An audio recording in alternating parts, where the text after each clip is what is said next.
तो action anime.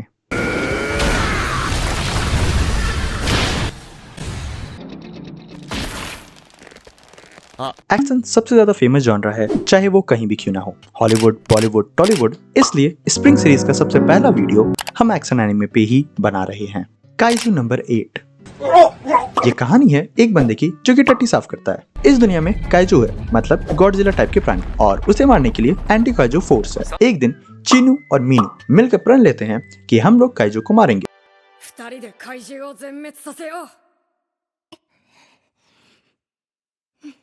जहां Meenu force में चल जाती है और 5 सेकंड में इतने बड़े काइजू को मार देती है।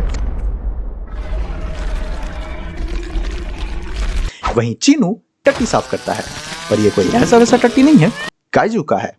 बेसिकली वो सफाई कर्मचारी है काइजू का। अब अभी तक हीरो का काम और ये एनीमे दोनों ही बेकार लगा होगा, क्योंकि ये है, हीरो खुद ये बात मानता है।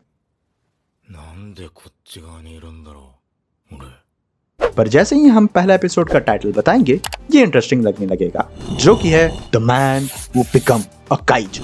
हाँ, तुम गेस कर सकते हो कि वो कौन मैन होगा। तो हीरो अपना काइजू बन जाता है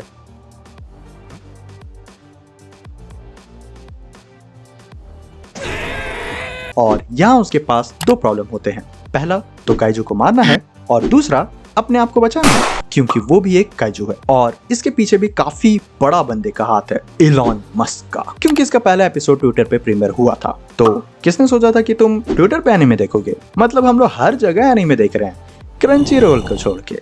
अब इसके नाम को लेकर बोला जाए तो काइजू नंबर 8, तो शायद ये हीरो पे ही टाइटल है और शायद ये सारे काइजू आर्टिफिशियल है, मतलब लैब में बनाया हुआ रोबोट नहीं, पर लैब में प्रिपेयर किया गया हुआ है। और ये नंबर 8 है, तो पहला दूसरा होगा ही। तो ऐसा ही कुछ कहानी होने वाला है, देखते हैं आगे क्या होगा। विंड ब्रेकर, ये कहानी विंड ब्रेकर मानहुआ पे बेस्ड है। ये हम नहीं पढ़े हैं क्योंकि हम ऐसा कई मानवा पढ़ चुके थे, तो हमको पता है ये कैसा होने वाला है। अगर तुम टोक्यो रेंजर के फैन हो तो तुम शायद अभी तक ये एनीमे देख चुके होगे। अगर तुम्हें फाइट और एक्शन एनीमे पसंद आते हैं तो ये बिल्कुल तुम्हारे लिए है, क्योंकि कहानी तो भूल ही जाओ, तुम्हें इसमें नहीं मिलने वाला है। यहाँ पे 30 साल के बंदे स्कूल के ड्रेस में बंदर की तरह दिखते हुए फाइट करते हैं और किसी को कोई दिक्कत नहीं होता है। और यहाँ हम लंबे बाल के लिए मार खाते थे। नॉर्मली इस मानवा का कहानी कुछ ऐसा होता है, हीरो कमजोर से ताकतवर होता है, फाइट करता है, हार जाता है और फिर एक इमोशनल सीन होता है जो कि सच में काफी अच्छा होता है कि तुमको भी रोना आएगा। और फिर हीरो मोटिवेट होता है और फिर सामने वाला को हरा देता है। Same thing that always happens. पर इसका पहला एपिसोड थोड़ा सा डिफरेंट कहानी लेके आता है। हीरो इसमें पहले से ही काफी ताकतवर है और उसे कोई भी पसंद नहीं करता है। वो अपने आप को एक मॉन्स्टर ही की तरह मानता है और मॉन्स्टर ही की तरह बिहेव करता है।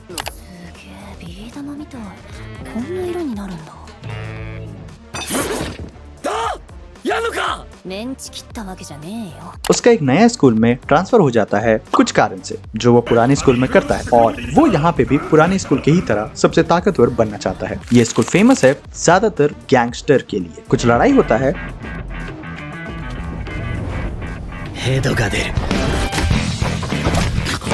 और फिर पता चलता है कि वो काफी गलत था इस स्कूल को लेके।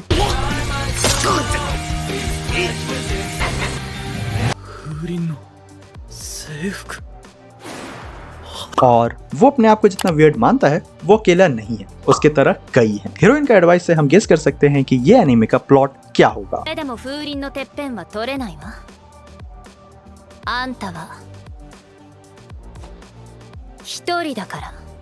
तो ये एनीमे का स्टोरी शायद होगा हीरो कैसे नया दोस्त बनाता है और कैसे अपने आप को एक्सेप्ट कर पाता है। इस जर्नी में वो सबसे ताकतवर बनेगा और सबका चहेता भी। म्यूजिक, एनिमेशन, फाइट सीन सब कुछ अच्छा था। गो गो लूजर रेंजर, ये उन एनीमे से आता है जिसका हम इंतजार कर रहे थे। अगर तुम पावर रेंजर, वन पंच मैन और बॉयज को मिला दो तो ये एनीमे मिलेगा।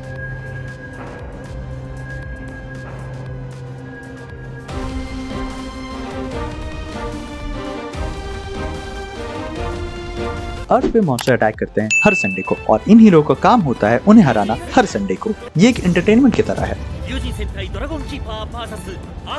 पर असल बात ये नहीं है। असल में 13 साल पहले ही ये मॉन्स्टर को हरा चुके थे जब असली में वो हमला किए थे धरती पर। सारे बॉस को हराने के बाद जो छोटे छोटे सैनिक बचे उन्हें बस इसलिए छोड़ा गया ताकि वो लोग ये चीज कर पाएं। हर हफ्ते लोग खुश, हीरो खुश, विलन खुश, सब खुश सिवाय इसके, जो कि मेरे ख्याल से हम लोग का हीरो होने वाला है।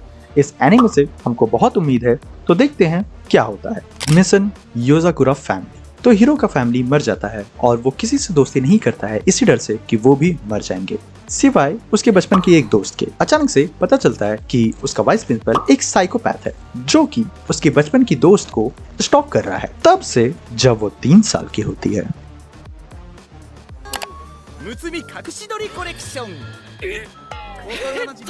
वो हीरो को मारने का कोशिश करता है और अचानक से उसको पता चलता है कि उसकी बचपन की दोस्त एक स्पाई फैमिली से बिलोंग करती है और वो साइकोपैथ वाइस प्रिंसिपल उसका बड़ा भाई होता है।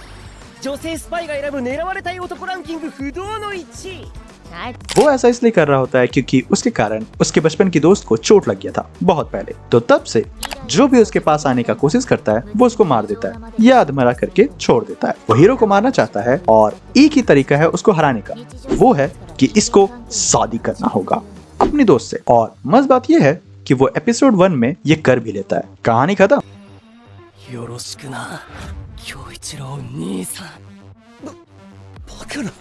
वो हो नहीं, दरअसल अब वो भी फैमिली बन गया है, तो स्पाई रूल्स के हिसाब से उसे सीखना पड़ेगा हीरोइन को कैसे बचाना है। तो मेरे ख्याल से ये थोड़ा सा फनी, एक्शन और रोमांस मिक्स होने वाला है। कभी कभार हम बीच में कंफ्यूज हो जाते थे कि चल क्या रहा है। अगर एक लाइन में बताना हो तो एबनॉर्मल फैमिली में एक नॉर्मल बंदे की कहानी। अगर तुम निसेकोई एनीमे देखे हो तो ये उससे मिलता जुलता है। Warrior hit how to fight, तो ये एक मानवा पे बेस्ड एनीमे है। ये मानवा हम पढ़ चुके हैं और ड्रॉप भी कर चुके हैं। अगर तुम लोगिज्म एनीमे या मानवा पढ़े हो तो तुम गेस कर सकते हो ये कैसा होगा। ये स्टोरी एक लूजर पे बेस्ड है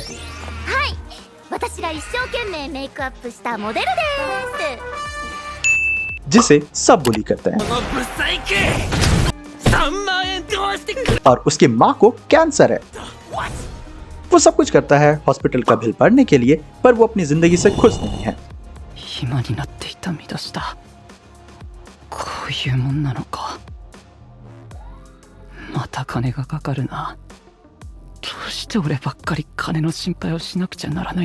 उसके जितने भी बुली हैं वो न्यू ट्यूब को यूज कर रहे हैं पैसा कमाने के लिए। जब एक दिन इसका और एक और बुली का फाइट वायरल चल जाता है और सभी को पसंद करने लगते हैं, तो दोनों मिलकर एक न्यू ट्यूब चैनल बनाने का सोचते हैं जिसमें वो बुली को कन्फ्रंट करेंगे और उससे फाइट करेंगे। इस मानवा को हम इसलिए ड्रॉप किए थे क्योंकि जनरली मानवा में ज्यादा इमोशन नहीं होता है नॉर्मली, तो वो इमोशन लाने के लिए फैमिली मेंबर्स को घुसेड़ते रहते हैं जो कि तुम्हें गुस्सा दिलाता है और एट द एंड ये एक टाइम के बाद थोड़ा रिपीटिव भी हो जाता है। पर ये बात बिल्कुल भी गलत नहीं होगा कि ये एक एक्शन एनीमे है और काफी ज्यादा अच्छा एक्शन है।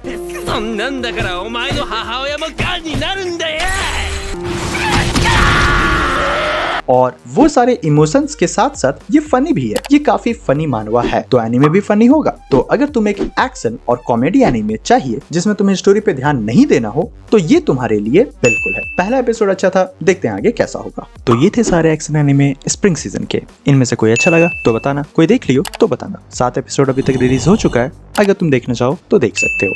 तब तक के लिए चलते हैं, बाय बाय।